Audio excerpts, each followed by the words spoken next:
Sasa sehemu inayofuata nyingi kabisa katika ibada hii ya kutoa daraja takatifu ya upadre, wateule watapiga magoti mbele ya mwashamba na askofu mkuu ambaye ataweka mikono yake juu ya kichwa cha kila mteule bila kusema neno lolote, ikiwa ni ishara rasmi ya kumwita Roho Mtakatifu, na mapape nao watafuata kuwawekea wateule mikono. Kisha askofu mkuu atafungua mikono yake na kusema sala rasmi ya kuweka wakfu. Kulipa kuweka mikono na kusema sala rasmi ya kuwaweka wakfu iko kutakavyo kuwafanya hao wateule wa mapadre. Wote tuwe kimya kabisa tukiwa tunayatazama. Pengine tuketi, mapadre wasimame.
Uwe nasi Bwana Baba mwema, Mungu mwenyezi wa milele, wewe uliye asili ya haki ya mwanadamu na mgawaji wa mema.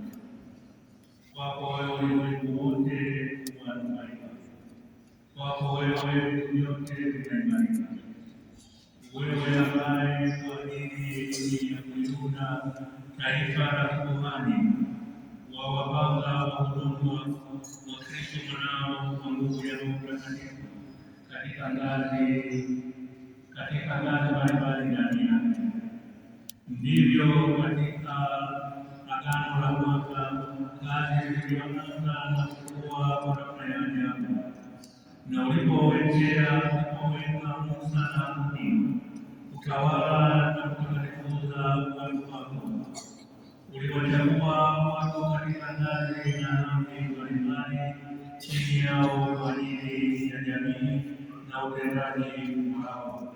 Ndivyo pia kule jangwani ulivyoeneza roho ya Musa kwa njia ya watu 70 wenye busara, wakawa wasaidizi wake miongoni mwa watu, hata akaweza kutawala kwa urahisi zaidi kundi lako. Ndivyo ulivyowajalia wana wa Haruni ukamilifu wa ukuhani wa baba yao, ili wawepo na kutosha kutoa sadaka za hekaluni, ambazo zilikuwa mfano wa mambo yatakayokuja kurithi haki inayolingana na mujibu wa sheria za kikuhani. Na hatimaye katika utimilifu wa nyakati, Baba mwema, ulimtuma mwanao duniani, yaani Yesu Kristo aliye mfalme mshenga wa imani yetu. Yeye alikutoa kwako kwa njia ya Roho Mtakatifu sadaka safi zisizo na doa, akawafanya mitume wake aliowatakasa katika ile kweli washiriki utume wake, nao hao ulioongezea maandalizi na kutangaza neno lako na kufanya kazi ya kueneza wokovu kwa dunia nzima. Sasa tunakuomba Bwana, katika unyonge wetu utujalie wasaidizi hawa wetu ambao tunawahitaji katika utendaji wetu wa ukuhani wa Mtume. Ee Baba mwenyezi, tunakuomba wote hawa watumishi wako hadi ya mbali, utie upya mioyoni mwao ya Mtakatifu, wasimamie kazi ya daraja la pili ambayo wamepokea kutoka kwako, Ee Mungu, na kwa maisha yao ukawe mfano wa maadili. Wawe wasaidizi wetu wema, ili maneno ya Injili yakae matunda katika mioyo ya watu na yaenee hadi mipaka ya dunia kwa njia ya mahubiri yao kwa neema ya Roho Mtakatifu. Pamoja nasi wewe wawe wagawaji waaminifu wa mafumbo yako, kusudi taifa lako liundwe upya kwa kuoshwa, kwa kuzaliwa mara ya pili, na dirisho yakaemka, na wenye dhambi wapatanishwe nao, na wagonjwa wafariji. Wawe daima na ushirika nasi Bwana, kwa kukusihi huruma yako kwa ajili ya watu waliokabidhiwa kwako na pia kwa dunia nzima, na hivyo mataifa yote yapate kukusanywa katika Kristo na kuwa taifa lako lililo moja tu, na lifikie utimilifu wake katika ufalme wako. Tunaomba hayo katika Bwana wetu Yesu Kristo mwanao, anayeishi na kutawala nawe katika umoja wa Mtakatifu Mungu milele na milele. Amen. Sasa